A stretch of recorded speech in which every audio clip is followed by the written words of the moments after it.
Փաշինյան հարցը, որը հնչեցնելու եմ, մի փոքր այլ ձևակերպմամբ ձեր վերջին ասուլիսի ժամանակ եմ հնչեցրել, բայց քանի որ գործընթացները, իրողություններն ու գործողությունները շարունակվում են, ստիպված եմ մի փոքր այլ ձևակերպմամբ հիմա հնչեցնել։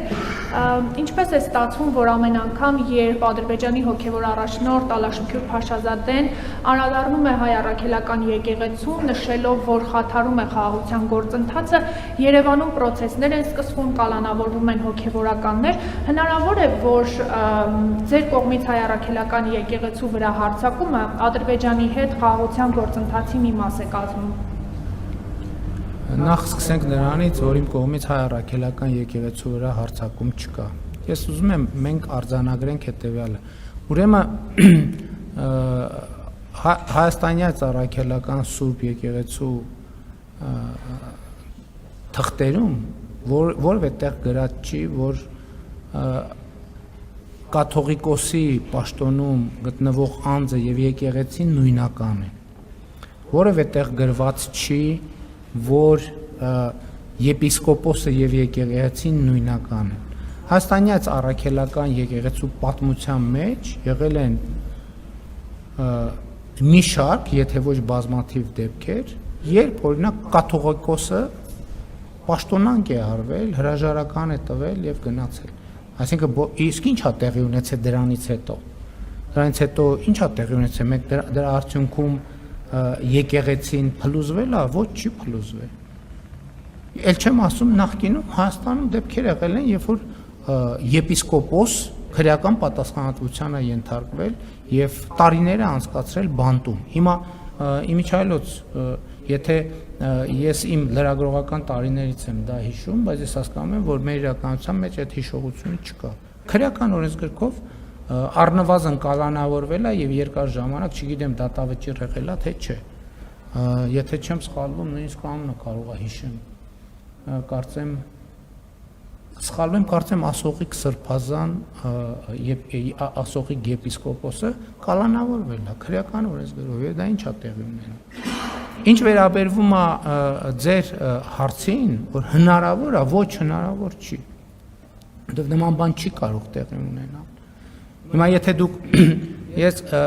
անկեղծ ասած դուք եք հետևում, ես չեմ հետևում Ադրբեջանի հոգևոր առաջնորդի հայտարարություններին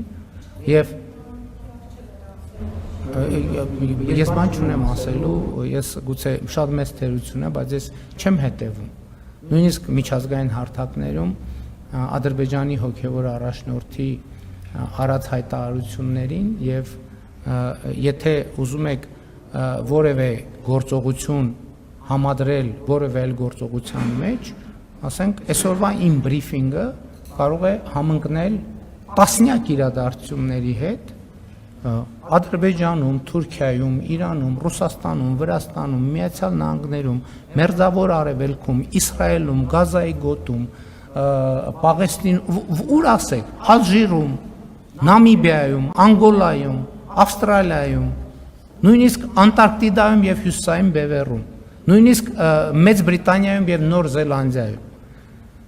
նույնիսկ Սինգապուրում եւ Ճապոնիայում, նույնիսկ Նորվեգիայում եւ Շվեդիայում, բազմաթիվ իրադարձություններ, եւ դա ինչ է նշանակում։ Այն փաստը, որ դուք հարց տվեցիք հիմա այս պահին, հիմա եթե մենք հետազոտություն անենք, կհամընկնի մեծ հավանականությամբ գուցե Ադրբեջանի հոգևոր առաջնորդի կամ որևէ հոգևոր գործչի որևէ գործողության հետ։ Հիմա մենք փորձենք գտնել Ադրբեջանի որևէ падգամավորի որևէ գործողության հետ։ Ադրբեջանի կառավարության որևէ ներկայացուցչի որևէ գործողության հետ։ Եվ դրանից հետո դուք ստիպված կլինեք պարզաբանել այն հարցը, որ դուք այստեղ տվեցիք, արդյոք կապ ունի, ասենք Ադրբեջանի որևէ մզկիթի հոգևոր ծառայողի արած որևէ հայտարարության հետ, կամ կարող է պարզվի նամազի ժամ էր հիմա, այն պահին, երբ որ դուք հարցը տվեցիք, աշխարհի հազարավոր մզկիթներում կամ գուցե հարյուրավոր մզկիթներում հայտարարվեց նամազի մեկնարկ եւ կարող է հնչել հարց, իսկ ձեր հարցը արդյոք պատահական համընկավ նամազի մեկնարկի հետ։ Ես ոչ թե ուզում եմ ձեզ հակադարձել, ես ուղղակի ուզում եմ ցույց տալ ձեզ, որ եթե որևէ մեկը ուզենա գտնել համընկումներ ձեր հարցի, հա, էտել է, չէ, բան, մեկ էլ ասում են, հա, այս փոխ ինչ գույնի էր, որ ձեր հագուստը, ձեր այն որ հիմա ձեր ցախ ականջին ականջակալ կա, իսկ կարող է Ադրբեջանից զանգել են, հուշում են, ասում են, այ հիմա կամ չգիտեմ, Ադրբեջանից չէ, Նոր Զելանդիայից կամ ինչ որ երկրի հատուկ ծառայություն է, հասկանում եք։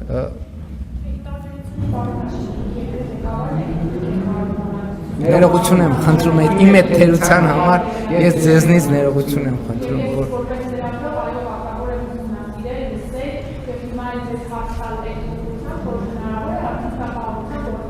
Ոչ, ոչ։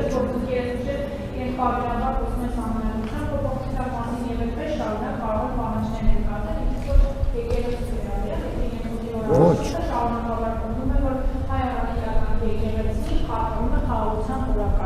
Ոչ, ամենայն հարգանքով ես չեմ վիճարկում ձեր հարց տալու իրավունքը։ Ես ձեր հարցին պատասխանում եմ ոչ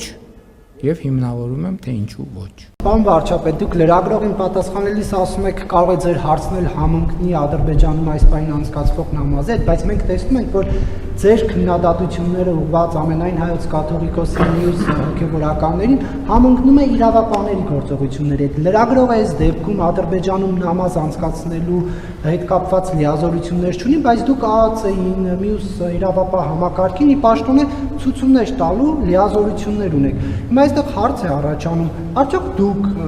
ձեր այս քաղաքական հայտարարություններից հետո են այդ գործողությունները իրավապահները իրականացնում, թե ոչ եւ ընդդիմությունը իրեն զգում է 37 թվում, ասում է հիմա տեղի է ունենում այն, ինչ 37 թվին էր տեղի ունենում, դուք սա ինչպես եք մեկնաբանում։ Ну, ես զարմանքով արձանագրեցի, որ մեր ընդդիմության մեջ կան մարդիկ, ովքեր 37 թիվը տեսել են եւ նույն զգացողությունները ունեն։ Գիտեք, ես այն քննադատությունները, որ հնչեցրել եմ, այդ քննադատությունների նմանվող քննադատություններ ես հնչեցրել եմ դեռևս 1995 թվականից եւ գուցե մի փոքր ավելի վաղ ժամանակից։ Մենք ձեր հարցի համար կա շատ կոնկրետ մեթոդաբանություն։ Հիմա այդ գործողություններ նախ ես բացառում եմ, պարզապես բացառում եմ, որ այն գործընթացները, որոնք տեղի են ունենում եւ որոնց մասին հայտարարվում է,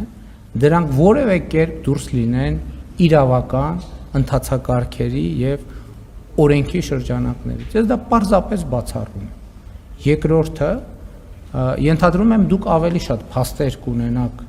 այդ գործերի եւ նրանց մանրամասների վերաբերյալ, քան ես ինքս, որովհետեւ էլի եմ ասում, դուք ասում եք, որ ես հրահանգներ տալու լիազորություն ունեմ,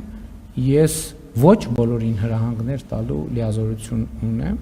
եւ էլ չեմ ասում, որ չեմ կարծում, թե Հայաստանում կան պաշտոնյաներ, ովքեր պատրաստ են ապօրինի հրահանգներ իրականացնել։ Հայաստանի Հանրապետությունում պետական ինստիտուտները գործում են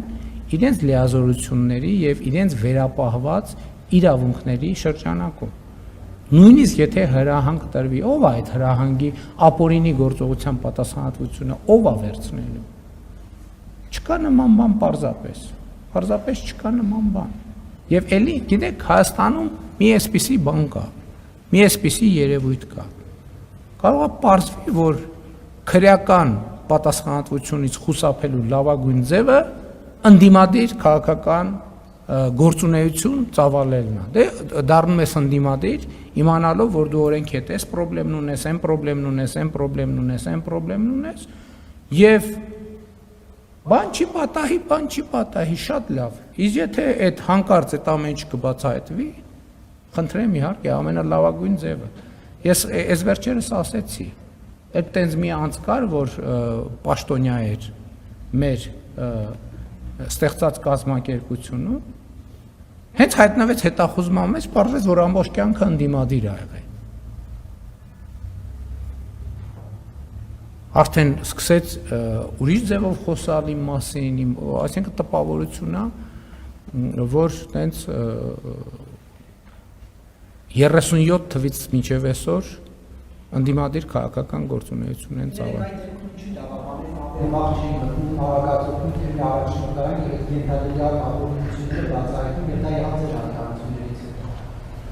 Ենթադրում եմ, բայց ես երեք լուրերի թողարկումն եմ նայել, եւ ես իմացել եմ, որ գործողություն հաղորդում ա եղել հանցագործության մասին, եւ հանցագործության մասին հաղորդմանը եղել է արձագանք։ Չի լինում քրեական ընթացակարգ առանց հանցագործության մասին հաղորդագրության։